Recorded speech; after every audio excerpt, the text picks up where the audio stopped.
Hello and welcome back to the channel. In today's video, we will be going over everything that you need to know in order to care for a white tree frog. This video will include information about their temperature and humidity requirements, dietary requirements, their enclosure sizing, heating and lighting systems, suitable substrates, as well as giving you lots of useful information about this species. So by the end of this video, you will be able to provide outstanding care for a white tree frog. So let's get into it, shall we? To begin with, white tree frogs are native to Australia and South New Guinea. In captivity, their lifespan usually ranges between 15 to 20 years. However, in the wild, they typically only live for around 7 to 10 years. This is because in the wild, they are at risk of being attacked by predators and their only real defense is their camouflage. So because of this dramatically reduces their life expectancy in the wild. These frogs are an arboreal species and love to spend most of their time high up in the trees. Now, adult white tree frogs typically get quite large and chunky, usually to a size of around 5 inches. These frogs are primarily nocturnal, so they're mainly asleep during the day and awake during the night. These frogs make extremely good pets, especially for those looking for their first pet amphibian. They have great personalities and are extremely fun to sit and watch. So let's talk a little bit about their dietary requirements, shall we? These frogs are primarily insectivores, which means that their diet will consist of feeding live prey in the form of crickets, locusts, roaches, and worms. For baby and young juvenile white tree frogs, you're going to want to feed them daily in order to help them grow quicker and also become big and strong. And once they reach the sub-adult to adult size, you can move their feeding to every 2 to 3 days. Now, it's important to keep in mind that you will need to dust all your live food in calcium and multivitamin, which will look something like this. It's so important for their overall health and well-being. I would also recommend that you get yourself a pair of these, some metal forceps, feeding tongs, so you can actually feed your tree frog as opposed to chucking the food in, especially if it's crickets, because crickets tend to have a tendency to bite animals, which obviously we don't really want. So by only feeding off the tongs, you're never going to have that problem. Now, I think it's also important to mention that these guys go crazy for food. They are extremely food orientated as a species, so you'll need to ensure that you don't overfeed them because they will keep eating and eating if the food is offered to them. This is important because I've seen several obese tree frogs, which is only going to impact them negatively later on down the line. So please just keep this in mind. Like I said though, obviously they are really fun to sit and watch whilst you feed, but just keep it in mind. So now you have a good insight into their dietary requirements. Let's now move on to discussing their temperature and humidity requirements. So for their temperature requirements, you want to achieve a temperature range within inside the enclosure, which is between 24 degrees Celsius and 30 degrees Celsius, which is 75 Fahrenheit to 86 Fahrenheit. Now for your basking area, your temperatures should reach 30 degrees Celsius or 86 Fahrenheit.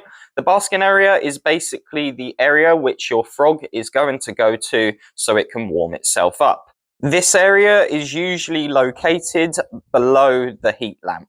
And for your cold side temperatures, which is the area most far away from the basking area, the temperatures should drop down to 24 degrees Celsius or 75 degrees Fahrenheit. By providing a low temperature within the enclosure allows your frog to move itself to this area for if it's too hot and needs to cool down, or if they just simply don't want to bask. Now for the ambient temperature, which is the temperatures across the majority of the enclosure, the temperature range should fluctuate between 24 degrees Celsius and 27 degrees Celsius, which is 75 Fahrenheit to 80 degrees Fahrenheit.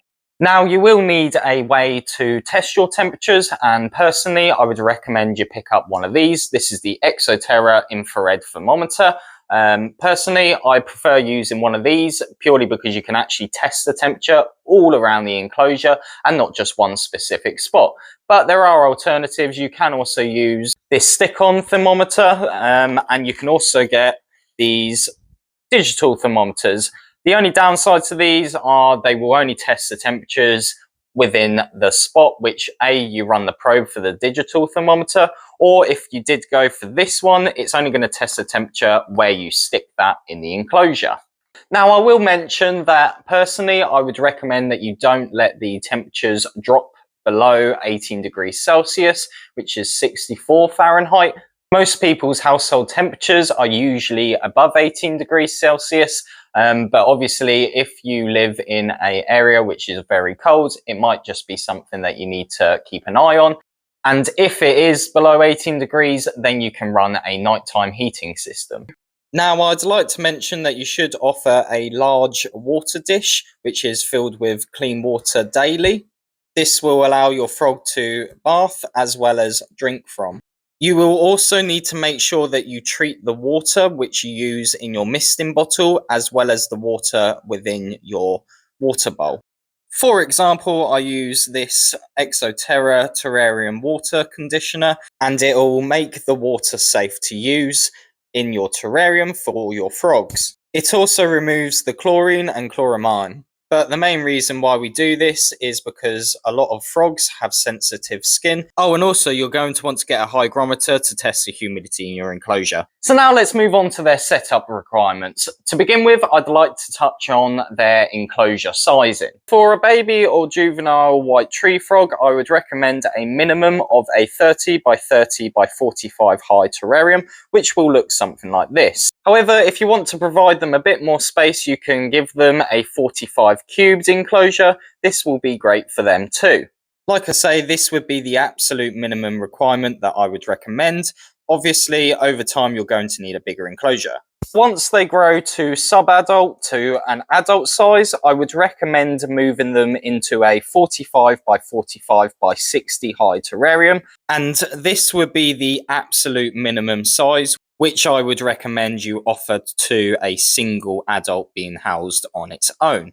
Now, I will say that in my opinion, I do personally think it is still too small of a size enclosure.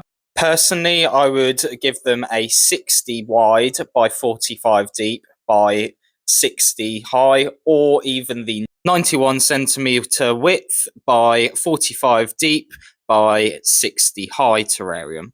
The main reason why I personally would go for one of these sizes over the 45 by 45 by 60 is purely because I've seen frogs literally launch themselves from one end of the enclosure all the way to the other side of the enclosure. So because I've seen that they do actually make use of a lot of width as well as height, this is the main reason why personally I would highly recommend you do offer a bigger enclosure.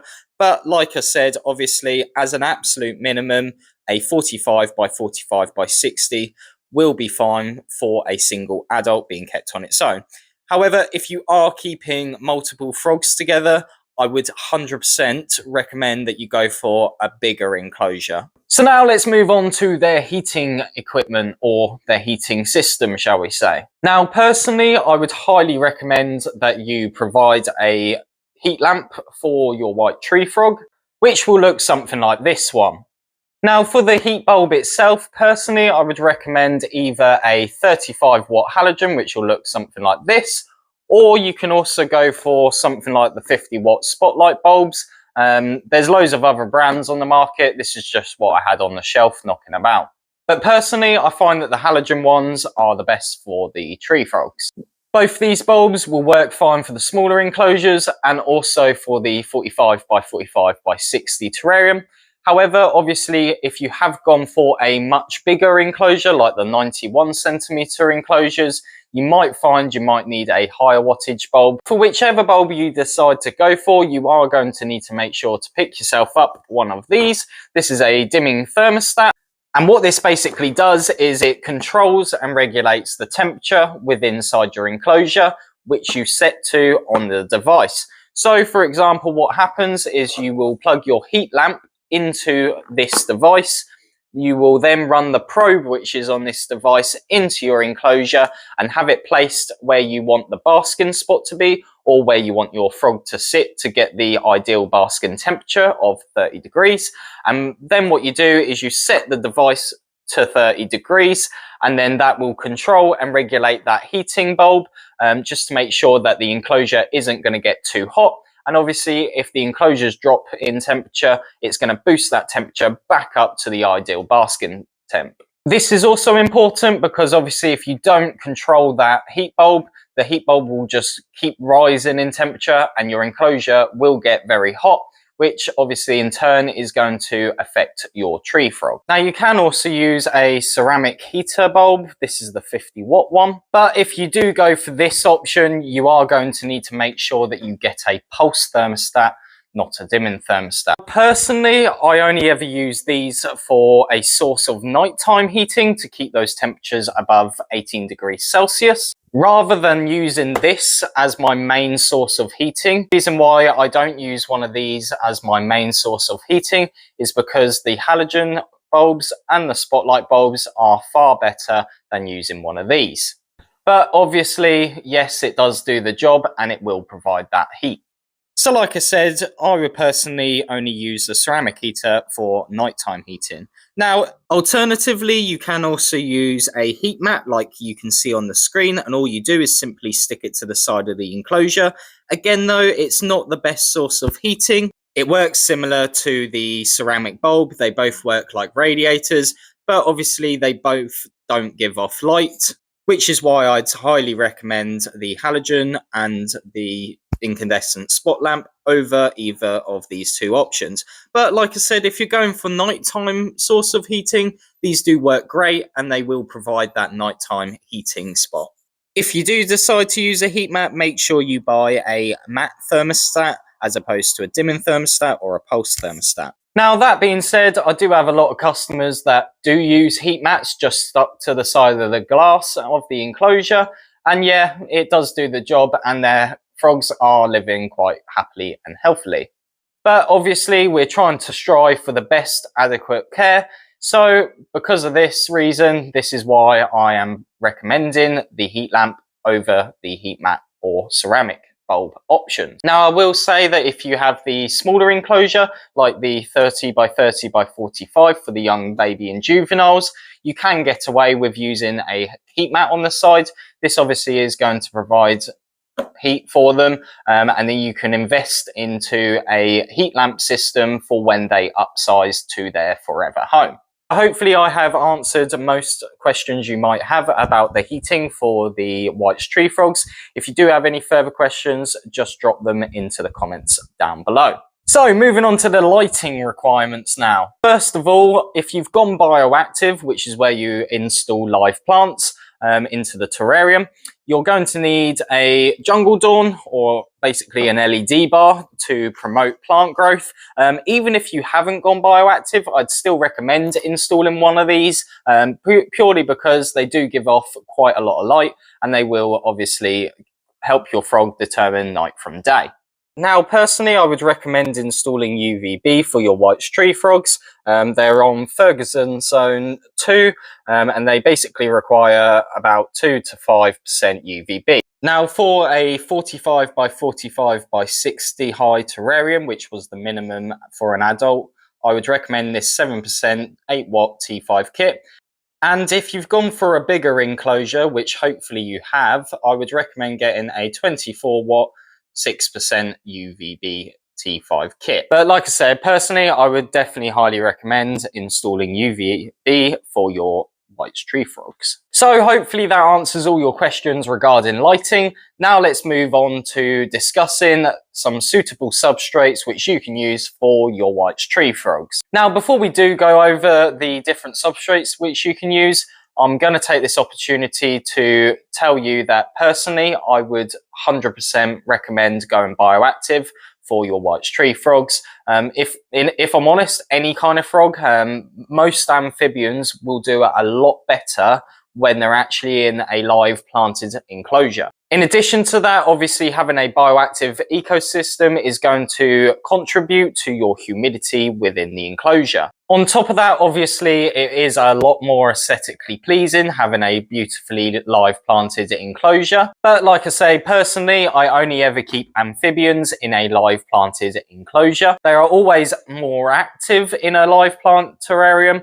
as well as more alert. And if I'm honest, it does promote a lot more natural behaviours for them. So for these reasons, obviously I'm going to recommend you do go bioactive. So let's show you some bioactive substrates which you can use for your enclosure. First of all, for a bioactive setup, you're going to need some clay balls, and you're going to need a hydro fleece, and then obviously the substrate.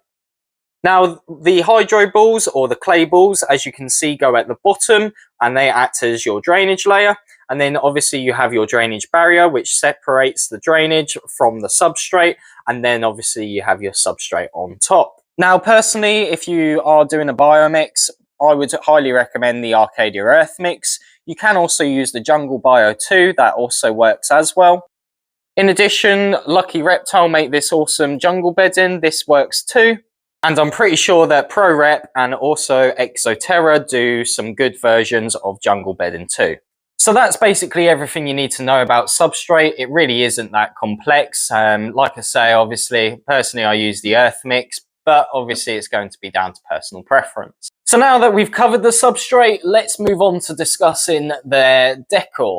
So obviously, if you did go bioactive, you'll have live plants in the enclosure, which will make the environment really pretty. I personally love to also use cork bark tubes to create branches for the frogs to actually sit on. I will say that you will want to create lots of areas which your frogs can jump on and between, because they do love to do this. Now, you can also buy these awesome looking jungle vines. Exoterra make them, and also Rectizoo make them. These are great because you can bend them to how you actually want them in the enclosure. The frogs do love to sit on these, to be fair, and this is what one will look like in the enclosure. On top of that, you can also buy pieces of wood like these, which you can actually install into the enclosure or even into your homemade background. Now, I will mention that if you didn't want to go bioactive with your setup, you can actually buy these pre-made backgrounds like the cork bark tiles, as well as the Exoterra backgrounds. And then obviously you can also buy lots of different kinds of fake plants, as you can see on the screen. But honestly, this would come down to personal preference. On top of this, I'd highly recommend dotting some sphagnum moss around the enclosure. This will help maintain your humidity levels a lot better. So last of all, I'd highly recommend you also put some leaf litter across the base of your substrate, especially if you have gone bioactive, because this will provide a food source for your springtails and isopods. I will leave links to all products mentioned in the video. Now, moving on to handling white tree frogs, I'm going to be completely honest with you here. Handling them is quite controversial. I personally very rarely handle the frogs. I tend to just leave them be and let them do their own thing. This is probably the first time I've actually handled them in around 4 months now. And personally, I just wouldn't really recommend handling them. The main reason why I wouldn't recommend it is, like I mentioned earlier in the video, they do have extremely sensitive skin. And when we handle frogs, we actually excrete oils from our paws in our hands, which are harmful and toxic to amphibians. Frogs are vulnerable because they partially breathe through their skin, and their skin is very porous, so this is the main reason why I personally just wouldn't recommend it. However, that being said, you can handle them providing you are wearing gloves like you can see me doing here whilst you're holding them. This will obviously prevent your oils affecting their skin, and it's important to wear gloves to prevent them from catching diseases, illnesses, and also bacterial infections. But like I say, if you do handle them, I'd personally recommend that you don't handle them more than once every 2 weeks. I will be fair though, they don't really mind being handled, but you do need to be aware of how our skin actually affects them negatively. So just make sure that you always wear gloves and also try to keep handling to a minimum. If you're looking for something which you can handle all of the time, the white tree frog may not be the best option for you, if I'm completely honest with you. So that's pretty much everything regarding handling. I'm now going to move on to just going over a few more bits of information which I believe you should be aware of. Now, male white tree frogs will actually croak at night, and this croaking, it tends to be quite loud, and it usually happens for around 5 minutes, and it will happen several times throughout the night. So if you're going to be keeping this in your bedroom, please be aware that obviously they will make a lot of noise throughout the night, and obviously it might keep you up at night. If this is something which concerns you, then I'd probably suggest that the white tree frog might not be for you. Obviously, if it's going in a completely different room, or like, for example, downstairs of the house and you guys sleep upstairs, then you're going to probably not hear it as much, but it's just something worth keeping in mind.